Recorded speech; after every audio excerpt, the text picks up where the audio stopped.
വീട്ടുകാരെയും ബന്ധുക്കളെയും നാട്ടുകാരെയും ഒക്കെ ഒരുപോലെ നടുക്കിയ ഒരു സംഭവമാണ് ഇന്നലെ കോഴിക്കോട്ട് നടന്നത്.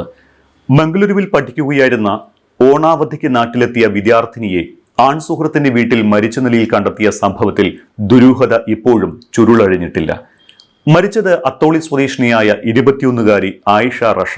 ആൺസുഹൃത്തായ ബഷീറുദ്ദീൻ മുഹമ്മദിന്റെ എരഞ്ഞിപ്പാലത്തെ വീട്ടിൽ ആയിഷയെ തൂങ്ങി മരിച്ച നിലയിൽ കണ്ടെത്തുകയായിരുന്നു. മരണത്തിന് പിന്നിൽ ബഷീറുദ്ദീനാണ് എന്ന നിഗമനത്തിൽ പോലീസ് എത്തിയിട്ടുമുണ്ട്. ആയിഷയുടെ വാട്സപ്പ് ചാറ്റുകളിൽ നിന്ന് ഇയാൾ പെൺകുട്ടിയെ മാനസികമായി പീഡിപ്പിച്ചിരുന്നതിന്റെ തെളിവുകൾ പോലീസിന് ലഭിച്ചു. ബഷീറുദ്ദീൻ ആയിഷയുമായി സ്ഥിരം വഴക്കിട്ടിരുന്നതായി ഈ സന്ദേശങ്ങളിൽ നിന്ന് വ്യക്തമാണ്. ബഷീറുദ്ദീൻ ആയിഷയെ മർദ്ദിച്ചിട്ടുണ്ട് എന്ന് സുഹൃത്തുക്കളിൽ നിന്നും മനസ്സിലായി. സുഹൃത്തുക്കളുടെ മൊഴി കൂടി രേഖപ്പെടുത്തിയ ശേഷം അറസ്റ്റ് ചെയ്യാനാണ് നീക്കം. അതിനിടെ ആയിഷയെ ഭീഷണിപ്പെടുത്തിയാകാം ബഷീറുദ്ദീൻ വീട്ടിലേക്ക് കൊണ്ടുപോയത് എന്നാണ് ബന്ധുക്കളുടെ ആരോപണം. ബംഗളൂരുവിൽ ഫിസിയോതെറാപ്പി 3-ാം വർഷ വിദ്യാർത്ഥിനിയായിരുന്ന ആയിഷ ഓണാവധിക്ക് നാട്ടിലെത്തിയതാണ് എന്നും എന്നാൽ വീട്ടിലേക്ക് പോയിരുന്നില്ല എന്നും പോലീസ് പറയുന്നുണ്ട്. കോഴിക്കോട് ജിം പരിശീലകനായ ബഷീറുദ്ദീൻ എരഞ്ഞിപ്പാലത്ത് വാടക വീട്ടിലാണ് താമസം. ഈ വീട്ടിലാണ് ആയിഷയെ തൂങ്ങി മരിച്ച നിലയിൽ കണ്ടത്. ബഷീറുദ്ദീൻ കൊലപ്പെടുത്തിയതാകാം ആയിഷയെ എന്നാണ് ബന്ധുക്കളുടെ ആരോപണം. ഓഗസ്റ്റ് 24-നാണ് ആയിഷ കോഴിക്കോട് എത്തിയത് എന്നും പറയപ്പെടുന്നു.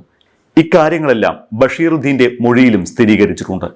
3 വർഷമായി ആയിഷയുമായി അടുപ്പമുണ്ട് എന്ന് ബഷീറുദ്ദീൻ മൊഴി നൽകി.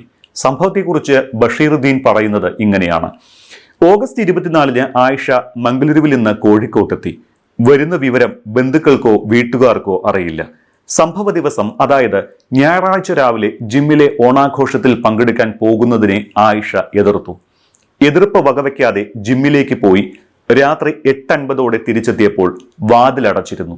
ചവിട്ടി തുറന്നപ്പോഴാണ് ആയിഷയെ തൂങ്ങിയ നിലയിൽ കണ്ടെത്തിയത്. ഉടൻ ആശുപത്രിയിൽ എത്തിച്ചുവെങ്കിലും മരണം സംഭവിച്ചുവെന്നാണ് ബഷീറുദ്ദീന്റെ മൊഴി. ഇക്കാര്യത്തിൽ പോലീസ് മറ്റൊരു കാര്യം കൂടി പറയുന്നുണ്ട്. അതിങ്ങനെയാണ്: തർക്കത്തിനൊടുവിൽ ജിമ്മിലേക്ക് പോയ ബഷീറുദ്ദീന് ആയിഷ ഉച്ചയോടെ വാട്സാപ്പിൽ സന്ദേശം അയച്ചിരുന്നു. തന്റെ മരണത്തിന് ഉത്തരവാദി നിങ്ങളായിരിക്കും എന്നായിരുന്നു ആ സന്ദേശം. ഒപ്പം ദുരൂഹതയുണർത്തുന്ന മറ്റൊരു കാര്യം, ആയിഷയെ ആശുപത്രിയിൽ എത്തിച്ച ബഷീറുദ്ദീൻ ആയിഷ തന്റെ ഭാര്യയാണ് എന്നാണ് ആദ്യം ആശുപത്രി അധികൃതരോട് പറഞ്ഞത്. പിന്നീട് സുഹൃത്തെന്നും മാറ്റി പറഞ്ഞു.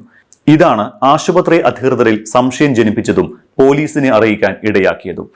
ആയിഷയെ ബഷീറുദ്ദീൻ കൊലപ്പെടുത്തിയതാണ് എന്നാണ് ബന്ധുക്കളുടെ ആരോപണം. ആയിഷ ഒരിക്കലും ആത്മഹത്യ ചെയ്യില്ല എന്ന് ബന്ധുക്കൾ ഉറപ്പിച്ചു പറയുന്നുമുണ്ട്. പെൺകുട്ടിയുടെ ജീവിതത്തിൽ എന്താണ് സംഭവിച്ചത് എന്ന് മനസ്സിലാക്കാതെ ഞെട്ടലിലാണ് ബന്ധുക്കൾ. ബഷീറുദ്ദീൻ ഭീഷണിപ്പെടുത്തിയാകാം ആയിഷയെ നാട്ടിലെത്തിച്ചത് എന്നും നിരന്തരം മാനസികമായി പീഡിപ്പിച്ചിരുന്നുവെന്നും കുടുംബം ആരോപിക്കുന്നു. 2 വർഷം മുൻപ് ബന്ധുക്കൾ ഇടപെട്ട് ഇരുവരെയും താക്കീത് നൽകിയതാണ്. എന്നാൽ പിന്നീട് ബഷീറുദ്ദീൻ പെൺകുട്ടിയെ ഫോട്ടോ കാണിച്ച് ഭീഷണിപ്പെടുത്തി. അത് മോർഫ് ചെയ്തതാകാമെന്നും അത്തരം ഫോട്ടോ കാണിച്ചാൽ അവൾ അവന്റെ വഴിക്ക് വരുമെന്ന് ബോധ്യമുള്ളതിനാലാകാം അങ്ങനെ ചെയ്തത് എന്നും ആയിഷയുടെ ബന്ധു മൊഴി നൽകിയിട്ടുണ്ട്. പെൺകുട്ടിക്ക് അതിനെ എതിർക്കാനുള്ള കഴിവില്ലായിരുന്നുവെന്നും ബന്ധുക്കൾ പറയുന്നു. ഓഗസ്റ്റ് 24-ന് പെൺകുട്ടി കോഴിക്കോട്ടെത്തിയത് ബന്ധുക്കൾ അറിഞ്ഞിട്ടില്ല എന്ന് കുടുംബം ഉറപ്പിച്ചു പറയുന്നുണ്ട്. മരിക്കുന്നതിന് 4 മണിക്കൂർ മുൻപ് വരെ ആയിഷ ഇൻസ്റ്റാഗ്രാമിൽ സജീവമായിരുന്നുവെന്ന് മറ്റൊരു ബന്ധുവും പറഞ്ഞു. ഈ സമയം തന്റെ ഭാര്യയ്ക്ക് ആയിഷ മെസ്സേജ് അയക്കുകയും ചെയ്തിട്ടുണ്ട് എന്നാണ് ആ ബന്ധുവിന്റെ മൊഴി. ബഷീറുദ്ദീൻ ആയിഷയെ ചിരവുകൊണ്ട് അടിച്ചുവെന്ന് ചില സുഹൃത്തുക്കളും മൊഴി നൽകിയിട്ടുണ്ട്. ആയിഷയുടെ മരണം കൊലപാതകമെന്ന തരത്തിലുള്ള സൂചനകളൊന്നും പ്രാഥമിക ഘട്ടത്തിൽ പോലീസിന് ലഭിച്ചിട്ടില്ല. കഴുത്തിൽ കയർ മുറുകിയ പാടുള്ളതിനാൽ ആത്മഹത്യ എന്ന നിഗമനത്തിലാണ് പോലീസും. പോസ്റ്റ്മോർട്ടം റിപ്പോർട്ട് കിട്ടിയാലല്ലാതെ ഇക്കാര്യത്തിൽ പോലീസിന് ഒരു അന്തിമ നിഗമനത്തിലെത്താൻ സാധിക്കില്ല. നിർധന കുടുംബാംഗമായ ആയിഷ പഠനത്തിൽ മിടുക്കിയായിരുന്നു. ബാങ്ക് വായ്പയെടുത്താണ് മംഗളൂരു ശ്രീദേവി കോളേജിൽ ഫിസിയോതെറാപ്പി കോഴ്സിനായി ചേർന്നത്. സാമ്പത്തികമായി വലിയ ബുദ്ധിമുട്ട് അനുഭവിച്ചതിനാൽ 2 മാസം മുൻപ് കൂലിപ്പണിക്കാരനായ ആയിഷയുടെ പിതാവ് അബ്ദുൾ റഷീദ് സൗദി അറേബ്യയിലേക്ക് തൊഴിൽ തേടി പോയിരുന്നു. ഓണത്തിന് അവധിയില്ല എന്നും വീട്ടിലേക്ക് വരുന്നില്ല എന്നും പറഞ്ഞ ആയിഷ എങ്ങനെ ഒരാഴ്ച മുമ്പ് കോഴിക്കോടെത്തി എന്നതാണ് ബന്ധുക്കളിൽ ദുരൂഹത സൃഷ്ടിക്കുന്നത്. കൂടുതൽ അന്വേഷണങ്ങളിലൂടെ അല്ലാതെ ആയിഷയ്ക്ക് എന്ത് സംഭവിച്ചു എന്നതിലെ ദുരൂഹത വെളിച്ചത്തു വരില്ല. ആയിഷയെ ആശുപത്രിയിലെത്തിച്ച ബഷീറുദ്ദീൻ ആശുപത്രി അധികൃതരോട് മുബഷിർ എന്ന് പേര് മാറ്റി പറഞ്ഞതിലും ദുരൂഹതയുണ്ട്.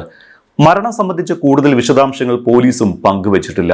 ആത്മഹത്യയാണെന്നാണ് പ്രാഥമിക നിഗമനമെങ്കിലും ലഹരി ഉപയോഗമടക്കമുള്ള സാധ്യതകളും പോലീസ് സംശയിക്കുന്നുണ്ട്. പോസ്റ്റ്മോർട്ടത്തിന് ശേഷം മാത്രമേ യഥാർത്ഥ മരണകാരണം എന്താണ് എന്നുള്ളത് വ്യക്തമാകുകയുള്ളൂ.